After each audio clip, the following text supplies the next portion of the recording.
मेरी तरफ से जय मसीह की। मैं हूं आपकी सिस्टर रेखा और आपका बहुत बहुत स्वागत है हमारे यूट्यूब चैनल जिसका नाम है यीशु की बेटी। तो आज हम इस चैनल पर जो वीडियो लेके आए हैं वो आपके लिए, मेरा विश्वास है, बहुत हेल्पफुल होंगी, क्योंकि बहुत सारे नए विश्वासी जो नए मसीह में लोग आते हैं उन्हें नहीं पता है कि बाइबल कैसे पढ़नी है।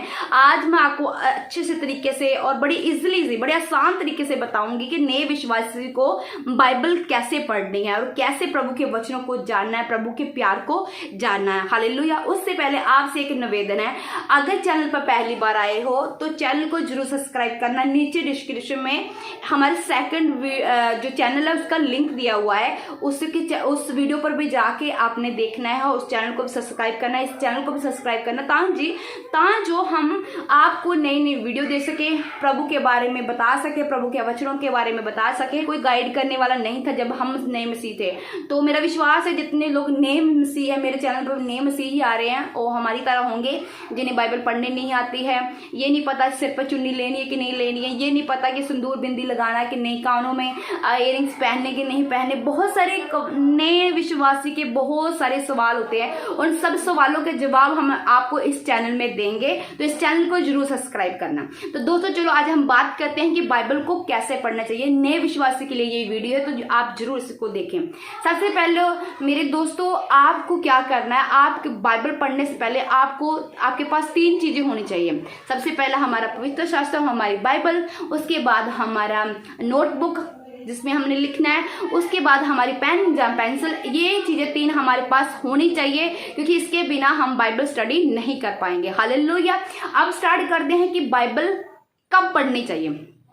उससे पहले दोस्तों एक बात और आपसे शेयर करना चाहती हूँ, अगर आप बाइबल पढ़ने जा रहे हो तो आपको कुछ बातों का ध्यान रखना होगा। विश्वासी तो हम क्या किया करते थे कि हम पढ़ तो लेते थे, रट्टा मारी जा रही है, पढ़ी जा रही है, बट हमारे पल्ले कुछ नहीं पड़ रहा है, कुछ नहीं समझ नहीं आ रहा है कि ये क्या हो रहा है, और कभी कभार हमारे सिर दर्द भी होने लगती थी। ऐसी तरह नए विश्वासी जो पढ़ते हैं, खोलते हैं, उन्हें सिर दर्द सा लगता है, भारी भारीपन सा लगता है, और फिर वो बाइबल पढ़ना छोड़ देते हैं। तो आज इसका हल भी आपको बताऊंगी।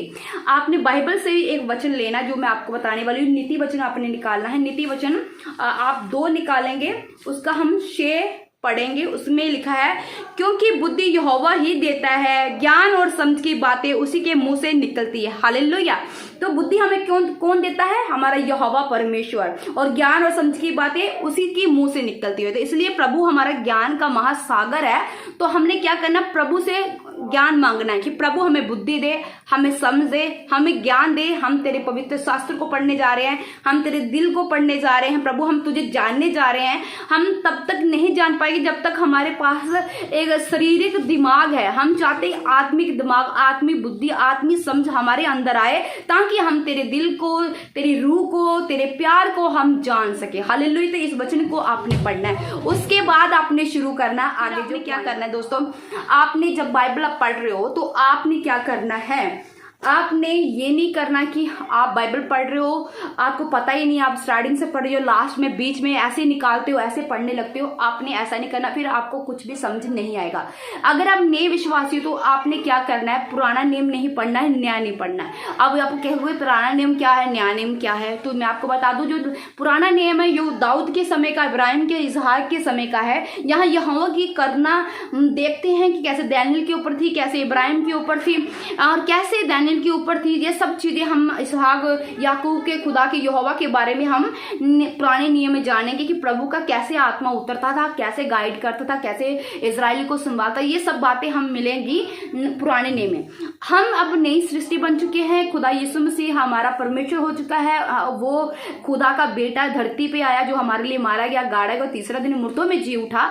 अब हम उनके बारे में जानेंगे। तो सबसे पहले हमें क्या करना है, नए विश्वासी को नया नियम पढ़ना पड़ेगा, पुराना नियम बाद में, पहले नया नियम जानना कि प्रभु यीशु मसीह कैसे धरती पे आए। क्योंकि बहुत सारे जब हम नए मसीह होते हैं तो हमें बहुत सारे लोग ऐसे कुआरी जा ऐसे सवाल पूछते हैं कि प्रभु यीशु मसीह कैसे धरती पे आ गया, वो कैसे बेटा हो सका खुदा का ना।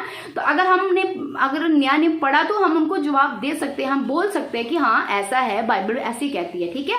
तो इसलिए आपको नया नियम पढ़ना शुरू करना है। अब नया नियम कहाँ से पढ़ना शुरू करना है, ये भी बहुत सारे लोगों को रहता है कि हम कहां से शुरू करें।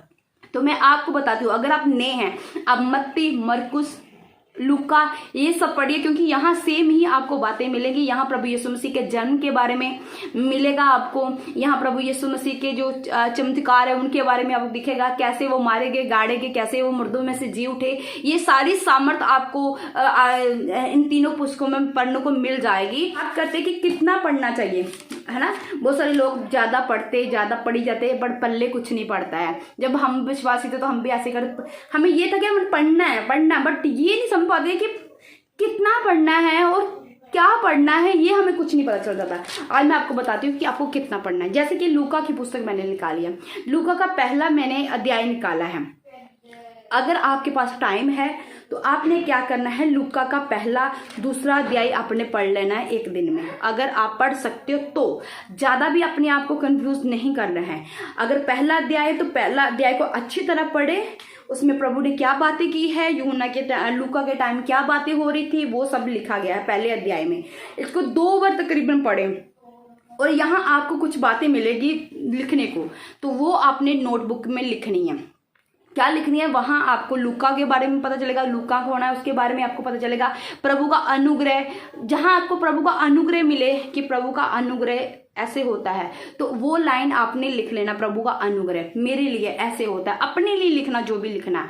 फिर बाद में आपको प्रभु की आज्ञा के बारे में पता चलेगा कि प्रभु की क्या आज्ञा थी, क्या आप पढ़ रहे हो, जो भी आपको आज्ञा के बारे में मिलेगा तो वहां आपने लिखना कि प्रभु की ये आज्ञा है। वहां फिर आपको अनुग्रह, प्रभु के प्यार के बारे में पता चलेगा, तो प्रभु के प्यार के बारे में आपने लिख लेना। फिर आपको प्रभु को अगर कोई चेतावनी आ गई है कि आपने ऐसा नहीं करना है, तो आपने उस चेतावनी को भी लिखना है। ऐसे आपने करना। अंगीकार अगर आ रहा है तो अंगीकार के बारे में आपने लिखना। अब आपने लिख लिया, बहुत सारे लोग होते हैं कापियां भर लेते हैं लिख के, बट अभी वो लिखने का क्या करना है इसके बारे में आपको बताऊंगी। जब आपने लिख लिया, पढ़ लिया, ये काम हो गया, अब लास्ट क्या बारी है, अब ये बारी है कि आपने जो लिखा हुआ है वो तो आपने अपने लिए लिखा है, अब आपने आंखें बंद करनी है और जो लिखा है उसे धीरे धीरे पढ़ना शुरू करना है और अपने लिए क्लेम करना है कि प्रभु, जैसे अगर प्रभु के प्यार के बारे में लिखा कि प्रभु इतना महान है, तो प्रभु की आपने महिमा करनी है जो आपने लिखा है उसके द्वारा, कि प्रभु तेरी पुस्तक में ये लिखा है कि तू बड़ा महान, दयालु, कृपालु परमेश्वर, क्रोध में धीरज मारो, दया में महान परमेश्वर है। प्रभु मुझ पर दया कर, मुझ पर अनुग्रह कर पिता, जैसे इन लोगों पर तेरा फेवर आया, मेरे ऊपर तेरा फेवर है, तेरा अनुग्रह मेरे ऊपर है, ऐसे आपने बोलना। अगर कोई चेतावनी लिखी है, प्रभु ने बुरे कामों से आपको रोका है कि ये काम आपने नहीं करने हैं, तो वहां आपने क्या करना है, प्रभु मैं इन कामों से मन फिराता हूं पिता, ये बुरे काम मेरे जीवन से खत्म हो प्रभु तेरे अनुग्रह के द्वारा, मैं प्रभु जैसा तू चाहता मैं वैसा बनूं खुदाबंद, तेरी हजूरी सदा मेरे जीवन में बनी रहे और ये बुरे काम मेरे जीवन से चले जाएं। ऐसे आपने प्रार्थना करनी, जो आपने लिखा है उसके द्वारा ही आपने प्रार्थना करनी है। ये भी कंफ्यूज रहते किस समय पढ़ना चाहिए। तो दोस्तों पढ़ने का कोई भी समय हो सकता है, जैसे पुराने नियम नवे नियम में हम देखते हैं कि कुछ जो प्रभु के दास दासी थे वो क्या करते थे, शाम को मेडिटेशन करने के लिए घर से निकलते थे खुले मैदान में प्रभु का वचन पढ़ने के लिए, कुछ सुबह भोर में प्रार्थना करते थे, वो साथ में वचन पढ़ते थे। अब लोगों के पास इतना टाइम नहीं रहा ना, कई लोग तो निकाल लेते जो पूरी ईमानदारी से चलते प्रभु की, और वो सुबह ही पढ़ते हैं और शाम को भी पढ़ते हैं। बट आज लोग हैं जो नए विश्वास या पुराने विश्वास जिनके पास इतना टाइम नहीं हो, और दिन में जहां उनके पास टाइम होता है वहां वो निकालते हैं। तो ये भी अच्छी बात है कि वो अपने टाइम में से टाइम निकाल रहे हैं प्रभु के लिए, चाहे दिन का कोई भी, दोपहर हो, शाम हो, मॉर्निंग हो, कुछ भी हो, पर वो टाइम तो निकाल रहे हैं प्रभु के लिए, वचन पढ़ने के लिए। तो ये भी अच्छी बात है। तो मेरा मानना है अगर पढ़ना ही चाहते हो, मेडिटेशन करना चाहते हो पूरी तरह, तो आपको सुबह का टाइम बेस्ट है, क्योंकि सुबह के टाइम जब सो के उठते हो, आप भोर में होते 4 बजे 3 बजे के टाइम आप होते हो, आपका माइंड बिल्कुल फ्रेश होता है, आप बिल्कुल फ्रेश होते हैं, सिर्फ पूरा कंटेक्ट होगा आपका वचन की ओर, आपका ध्यान होगा, आप वचन को पढ़ पाएंगे, वचन को समझ पाएंगे, क्योंकि आपको कोई दिन भर की चिंता नहीं है, कोई कुछ नहीं है, क्योंकि आपका माइंड सो के उठा है, अभी वो फ्रेश है, तो आपका अच्छा ध्यान बाइबल के ऊपर लग पाएगा। आई होप आज की वीडियो आपके लिए काफी हेल्प होगी और मेरा परमेश्वर आपको बुद्धि अकल देगा, पढ़ने की समझ देगा, ज्ञान देगा मेरा परमेश्वर। हालेलुया। चैनल पे पहली बार है, चैनल को जरूर सब्सक्राइब करना, मेरी तरह जो भी आपकी तरह जो भी नए मसीह है उनको आगे ये वीडियो शेयर करनी, ताकि उनको थोड़ी हेल्प हो सके। जय मसीह की।